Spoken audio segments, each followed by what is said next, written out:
नमस्कार। मैं हूं संजीव श्रीवास्तव। आप देख रहे हैं 4 PM न्यूज नेटवर्क।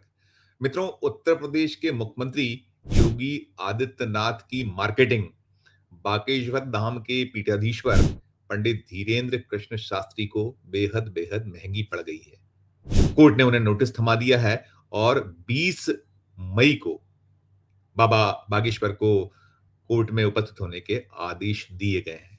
जी हाँ, मामला उत्तर प्रदेश में जो महाकुंभ हुआ था, उससे जुड़ा हुआ है और आपको स्मरण होगा कि ये जो पंडित धीरेन्द्र शास्त्री हैं, इन्होंने किस तरीके से महाकुंभ की जबरदस्त मार्केटिंग की थी और बाबा बागेश्वर और ये जो पंडित धीरेन्द्र शास्त्री हैं, ये निरंतर सुर्खियों में बने रहते हैं।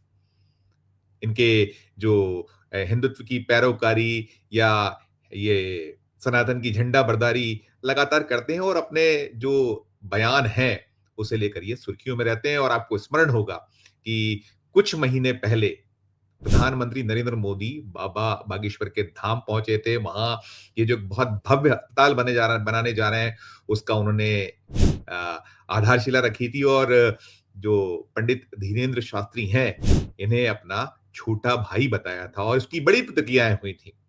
और जैसा मैंने कहा कि इन बाबा का विवादों से नाता है। उन्हें कई बार कंडम्ड किया गया है। बहुत सारे ऐसे जो इनके चाहे विरोधी हों या जैसे ध्यान होगा जो अभी मुक्तेश्वरानंद जी महाराज हैं, उन्होंने कैसे इन्हें आड़े हाथों लिया है और बहुत सारे जो ये महाकुंभ से जुड़े इनके बयान रहे हैं, उसपे भी इनकी बहुत फज़ियत भी हुई और इन्हें हर तरफ से घेरा गया था। तो जो मामला है, जो मसला है, जिसे लेकर शहडोल जिला न्यायालय ने इन्हें सम्मन्स जारी किया है इनके नाम और कहा है कि 20 मई को सुबह 11 बजे कोर्ट में हाजिर हों बाबा। और 27 जनवरी को एक बयान इन्होंने दिया था और वो महाकुंभ से जुड़ा हुआ था। पंडित धीरेन्द्र शास्त्री ने कहा था कि महाकुंभ में हर व्यक्ति को आना चाहिए। जो नहीं आएगा, वह पछताएगा और देशद्रोही कहलाएगा। यही जो इनका बयान है, जो मार्केटिंग थी महाकुंभ की योगी आदित्यनाथ की, वो इन बाबा बागेश्वर को महँगी पड़ गई है। और जो शहडोल के एक सीनियर एडवोकेट हैं, संदीप कुमार तिवारी, उन्होंने इस मामले को लेकर 3 मार्च 2025 को कोर्ट में परिवाद दायर किया था और उसी संदर्भ में इन्हें जो वहाँ के प्रथम श्रेणी मजिस्ट्रेट हैं सीता शरण यादव, उनकी कोर्ट से नोटिस जारी किया गया है। और जो ये लड़ रहे हैं संदीप कुमार तिवारी जो सीनियर एडवोकेट हैं, उन्होंने बहुत सारी कोशिश की थी।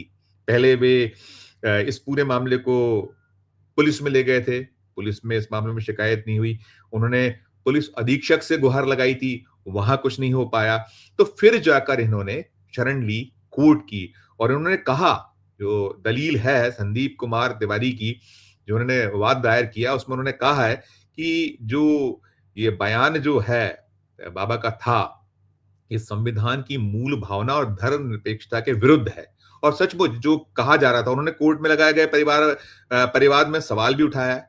उन्होंने कहा है कि क्या सीमा पर तैनात सैनिक, डॉक्टर, पुलिसकर्मी या अन्य कर्तव्यरत नागरिक जो कुंभ में नहीं आ पाए, उन्हें देशद्रोही कहा जा सकता है? बड़ा सवाल उठाया गया और ये है कि कुछ भी बोल देना, जो मन में आए बोल दीजिए कि यदि आप महाकुंभ में नहीं आएँगे तो आप देशद्रोही कहलाएँगे। ये कोई बयान है और इस पे तालियाँ पिटती हैं। खूब दाद दी जाती है और हमने देखा था कि कैसे वहां उमड़ रहे थे लोग, घुमड़ रहे थे लोग, क्या स्थितियां थी। वो भगदड़ कौन भूला है, जिसका सच आज तक सामने नहीं आया। हम जो 4 PM है, उसका वो स्टिंग ऑपरेशन, हमारे जो सहयोगी हैं, साथी हैं, क्षितिजकांत, उन्होंने किस तरीके से वहां एक्सपोज किया था सरकार को लेने के देने पड़ गए थे, छुपाया जा रहा था पूरा का पूरा मामला। पल पल की हमारी रिपोर्ट निकाल लीजिएगा उस दौर के पूरे वीडियो की क्या स्थिति थी वहां, जो माँ गंगा की स्थिति थी, किस तरीके से लोगों को एक कठिनाइयों का सामना करना पड़ा था, क्या कुछ वो गंगा में समाहित था, सफाई के नाम पर क्या स्थिति, सब कुछ देखा था। तो ये जो मसला है, मामला है, अब कहीं बुरी तरह से गले पड़ गया है। नरेंद्र मोदी जी जिन्हें अपना छोटा भाई कहते हैं और ये भी कहा है उन्होंने कि जो ये याचिकाकर्ता हैं, संदीप कुमार तिवारी, इनका कहना है कि जब सोशल मीडिया पर अमर्यादित टिप्पणी पर एफआईआर हो सकती है, तो सार्वजनिक मंच से भड़काऊ बयान देने वालों पर कार्रवाई क्यों नहीं हो सकती है? बिल्कुल सही सवाल उठाया है। और हम देख रहे हैं कि ये जो चाहे वो सनातन का नाम हो या फिर हिंदुत्व की पैरोकारी करते-करते क्या कुछ हो रहा है इस देश में।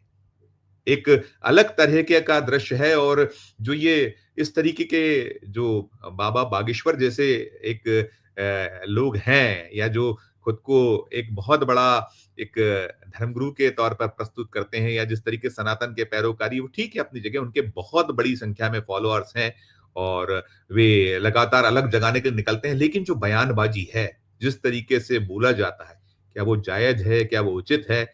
ये बार-बार सवाल होते हैं। और जो महाकुंभ से जुड़ी मैंने बहुत सारी चीज़ें बताई। उन्होंने मध्य प्रदेश में भी कई सारी जो यात्राएँ निकालते रहे हैं, वो अलग-अलग अभी उनको बिहार में जब उन्होंने यात्राएँ बीते दौर में निकाली थी, चुनाव के संदर्भ में उन्हें देखा गया था, वहाँ भी उनको कंडेम्ड किया गया था।